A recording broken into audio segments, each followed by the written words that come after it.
병원에 가서 이제 의무기록하고 이제 진단서를 떼어봤습니다. 외상성 출혈 이렇게 돼 있는 거예요. 외상성. 진단서 새로 떼어달라 그랬더니 자연 지주막하 출혈. 그러니까 외상성이 아니라 앞에 자연자가 붙은 거예요. 의무기록은 외상성으로 돼 있는데 진단서에는 의무기록에 의해서 떴다는 얘기예요. 앞뒤가 전혀 안 맞죠.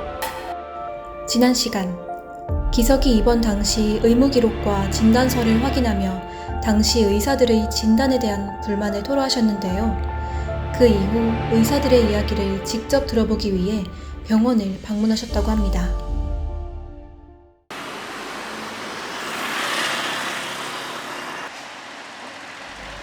(10년) 전 그때 당시 주치의와 어떤 대화가 오고 갔을까요? 이번 만남의 아버님께서는 기석이 사건의 종지부를 찍을 수 있는 결정적인 자료인 당시 대화 녹취록을 들려주겠다고 하셨고, 저희는 서울 송파에 위치한 한 공원에서 아버님을 만날 수 있었습니다.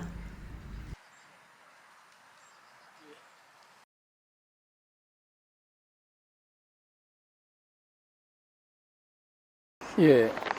수술을 못한 거에 대한 의문은 가졌지만 사실은 그게 의료사고라는 확신은 가질 수가 없죠. 단순히 뭐 진단서가 잘못됐다든가 이런 거는 뭐 본인들이 얼마든지 변명을 할 수 있으니까. 제일 중요한 건 병원에 기석이를 치료했던 의사들의 얘기가 듣고 싶었어요. 하여튼 마침 가니까 구급차로 같이 갔던 전공의가 있어요. 왜 기석이를 그때 수술을 못했습니까? 물어봤더니 전공의가 하는 얘기가, 그럼 그때 수술을 못한 이유는 뭡니까, 정확히? 이게 지금 저희가 상황상 응급수술이 안 되는 거죠. 혈관식 수술이 안 되는 거예요, 지금. 혈관식 전술을 못하는 이유가 왜 못한 거였어요? 그때 교수님 말씀하신 대로 상황이 뭐 기부상도 와야 되고. 기부상? 아, 그 재료요? 이거는 차라리 교수님을 한번 뵈시죠. 저한테 그렇게 할 게 아니고. 제 생각에는 교수님하고 직접 얘기하신 게 문제 소지가 작을 것 같은데요. 개두술이었으면 바로 들어갔을 거예요. 네. 수술방 바로 들어갔고 저희도 수술 준비를 다 해놓은 상태였고, 네. 자기는 어차피 개두술하러 왔는데 혈관색 전술을 해야 되는 상황이 벌어졌다. 근데 혈관색 전술을 해야 되는데 이렇게 마취과 영상의학과 뭐 기구도 없고 뭐 다 이게 환자 중간에 상태 체크하기 때문에 그냥 같이 있어야 되는데 그게 상황이 여의치 않아가지고 교수님 그래 말씀하신 거고요. 그때 당시 구급차에 함께 있던 동승의는 개두술을 할 수 없었던 이유와 색전술 기구가 없었다는 대답을 하고는 대답을 회피하며 자리를 급히 빠져나왔다고 하는데요. 아버님은 책임을 회피하려는 동생의 태도가 굉장히 의심스러웠다고 합니다. 그래서 이제 전공의 얘기 듣고 이제 약간 좀 이상하다 생각했는데 주치 선생님을 또 만났어요. 며칠 뒤에. 만났더니 주치 선생님한테 물어본 질문도 똑같습니다. 왜 기석이가 수술을 못했냐? 수술은 어렵지만 못하는 수술은 아니다. 근데 저희가 그래서 그 수술이 못한 이유가 뭔지 참 그게 좀 뭐 수술 필요하다고 연락을 받았기 때문에 제가 사진을 보고서 이거는 그냥 들어갈 수는 없다. 혈관 촬영을 하라. 그렇게 지시라고 제가 나와서 보고서 수술로는 힘드니까 혈관 시술하는 것이 더 적합하다고 판단을 했던 거고, 그죠? 근데 이제 동맥류 트진 환자들 뭐 트지면 바로 수술하냐 그렇지는 않습니다. 혈종이 굉장히 크거나 해서 그런 경우는 혈종을 제거를 해야 되니까 수술을 바로 해요.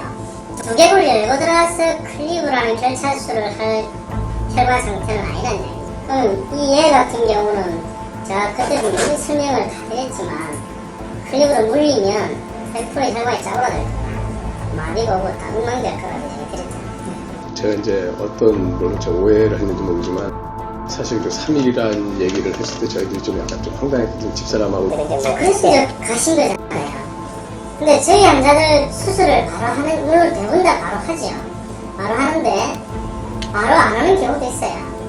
수술 못한 이유 그 당시에도 다 설명을 드렸잖아요. 저희가 병원 시스템 관계라는 그런 거지. 그건 제가 어떻게 해결할 수 있는 방법이 있었지 않고요. 제가 그 당시에도 얘기드렸지만 수술을 해야 된다. 당연히 잘 들어갑니다. 하려고 나왔으니까요. 그죠? 근데 수술보다는 코일 하는 게 훨씬 환자의 결과가 좋더라고 생각했기 때문에 제가 코일을 이야기드렸던 거거든요. 마찬가지로 당시 주치의도 개두술을 할 수 없었고 색전술이 효과적일 거라고 판단을 내렸으며 협진과 병원 시스템은 본인이 해결할 수 있는 문제가 아니라며 책임을 회피했다고 합니다. 병원 관계자 누구도 해결할 수 없는 병원 시스템과 협진에 대한 책임은 그럼 누구에게 물어야 하는 걸까요? 이런 환자들이 있을 때 어쨌든 대학병원이고 물론 뭐 여러 가지 뭐 우여곡절이 있겠지만 그래도 응급 환자라면 이런 수술을 바로 조치하지 못했겠는데 이게 동맥의 차이신데요. 내 동맥류 파일 환자들 우리가 응급 수술을 하는 이유 가장 큰 이유가 뭐일 것 같아요? 상태를 더 악화시키지 않게 하는 거 아닙니까? 아닙니다. 그걸 지금 모르시니까 지금 계속 이런 얘기를 하시는 거예요.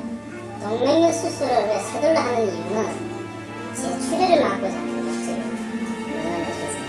제출혈하면 70% 이상이 사망하거든요. 네. 그걸 막기 위해서 수술을 해요. 아무런 자극을 주지 않도록 최대한 노력합니다. 물론 보호자 입장에서는 내출혈 무조건 빨리 해도 할지 모르겠지만 우리가 이 3일이라고 물론 이게 시간적으로 그럴 뿐이지 기다릴 수 있다는 거는 제출혈만 하면 된다는 거예요. 저희가 뭐 3일 내에 가능하다고 얘기한 부분들은 우리가 약물로 상당히 제출을 막을 수 있다고 생각해요. 환자가 제출해서 사망을 하는 게 아니잖아요. 제출혈에 대한 얘기를 그때 처음으로 꺼내더라고요. 그래서 제출혈? 뭐 그런 것도 있나? 좀 그런 생각을 했죠.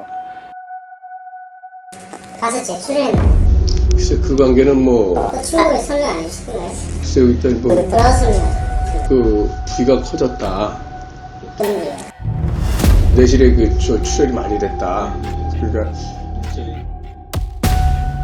그렇게 아버님의 질문에 책임을 회피하려고만 했던 주치의는 전원 후 제출혈 발생 여부에 대해 굉장히 상세하게 물어보더니 아버님께 의미심장한 말을 하게 됩니다.